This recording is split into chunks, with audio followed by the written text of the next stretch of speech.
وہ بیوی جو اپنے شوہر کی نافرمانی کرے جب تک کہ نافرمانی سے باز نہ آ جائے.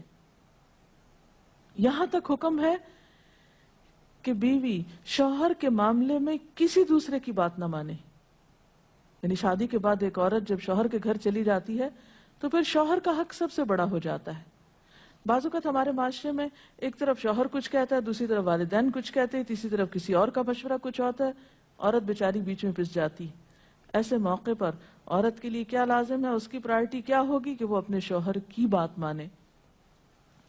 عورت کی دوسری بڑی ذمہ داری اپنی آبرو اور عزت و عصمت کی حفاظت ہے. عورت کوئی ایسا کام نہ کرے جس سے اس کی عفت و عصمت پر کچھ حرف آئے. ازدواجی زندگی کی خوشی کا راز باہم ایک دوسرے پر اعتماد ہے.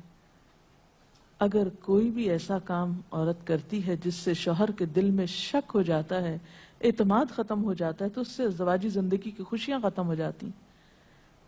یہ اعتماد بے حد ضروری ہے اور اس کے لیے اپنی عزت عصمت کی خصوصی حفاظت.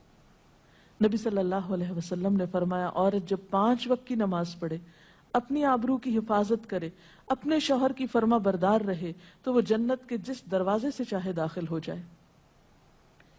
اسی لیے شوہر کی اجازت اور مرضی کے بغیر گھر سے بھی نہیں نکلنا چاہیے.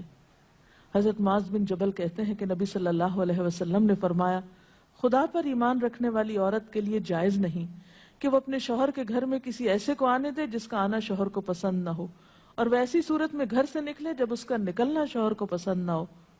اطاعت کے علاوہ شوہر کو خوش رکھنا یہ بھی بے حد ضروری ہے. نبی صلی اللہ علیہ وسلم نے فرمایا، جس عورت نے اس حال میں انتقال کیا کہ اس کا شوہر اس سے خوش تھا تو وہ جنت میں داخل ہوگی. اور عموماً کسی کی خوشی کے لیے انسان اپنے جذبات کی قربانی دیتا ہے، بعض اوقات اپنی سوچ کی قربانی دیتا ہے، بعض اوقات اپنے کسی اور راحت و آرام کی قربانی دیتا ہے.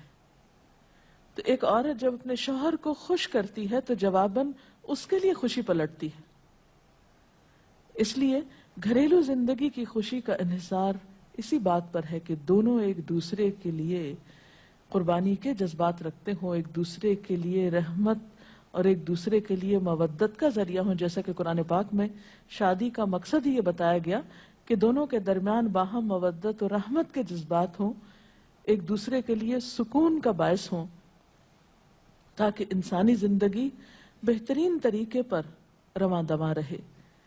اسی طرح شوہر سے محبت کا اظہار کرنا، اس کے ساتھ وفادار رہنا، اس کا احسان ماننا، یہ بھی بے حد ضروری ہے. حضرت اسماء کہتی ہیں کہ ایک بار نبی صلی اللہ علیہ وسلم میرے پاس سے گزرے، میں اپنی سہیلیوں کے ساتھ تھی. آپ نے ہمیں سلام کیا اور ارشاد فرمایا، تم پر جن کا احسان ہے ان کی ناشکری سے بچو. تم میں سے ایک اپنے ماں باپ کے گھر کافی دنوں تک بن بیاہی بیٹھی رہتی ہے، پھر اللہ تعالیٰ اس کو شوہر عطا کرتا ہے، اولاد دیتا ہے، اور ان سارے احسانات کے باوجود اگر کبھی کسی بات پہ شوہر سے ناراض ہوتی ہے تو کہہ اٹھتی ہے، میں نے تو کبھی تمہاری طرف سے کوئی بھلائی دیکھی ہی نہیں. تو یہ جملہ ناشکری کا جملہ ہے جو عورت کو نہیں بولنا چاہیے. قیامت کے دن اللہ تعالیٰ اس عورت کی طرف نظر رحمت اٹھا کر نہیں دیکھے گا جو شوہر کی ناشکری ہوگی. اور آخری بات یہ کہ عورت کے اوپر لازم ہے کہ وہ اپنے گھر بار، مال و اسباب اور اپنی ذمہ داریوں میں شوہر کی مددگار رہے، شوہر کی وفادار رہے. آپ صلی اللہ علیہ وسلم نے فرمایا، قریش کی عورتیں کتنی اچھی عورتیں ہیں جو بچوں پہ بہت مہربان اور شوہر کے گھر بار کی حفاظت کرنے والی ہیں. آپ صلی اللہ علیہ وسلم نے ایک اچھی عورت کی خوبیاں بیان کرتے ہوئے فرمایا، مومن کے لیے خوف خدا کے بعد سب سے مفید اور باعث خیر نعمت نیک بیوی ہے. اور نیک بیوی کون؟ جب وہ شوہر اسے کسی کام کے لیے کہے تو خوشی سے کر دے، جب اس پہ نگاہ ڈالے تو اسے خوش کر دے، جب اس کے بھروسے پہ قسم کھائے تو وہ اس کی قسم پوری کر دے، جب وہ کہیں چلا جائے تو اس کے پیچھے اپنی عزت و آبرو کی حفاظت کرے، اور شوہر کے مال و اسباب کی اور ان سب چیزوں کی نگرانی میں شوہر کی خیر خواہ اور وفادار رہے، اور اس کے ساتھ ساتھ اپنی صفائی، زیبائش اور سلیقہ مندی کا بھی ثبوت دے. اس سلسلے میں اگر آپ کے ذہن میں مزید کچھ سوالات ہوں تو آپ کر سکتے ہیں.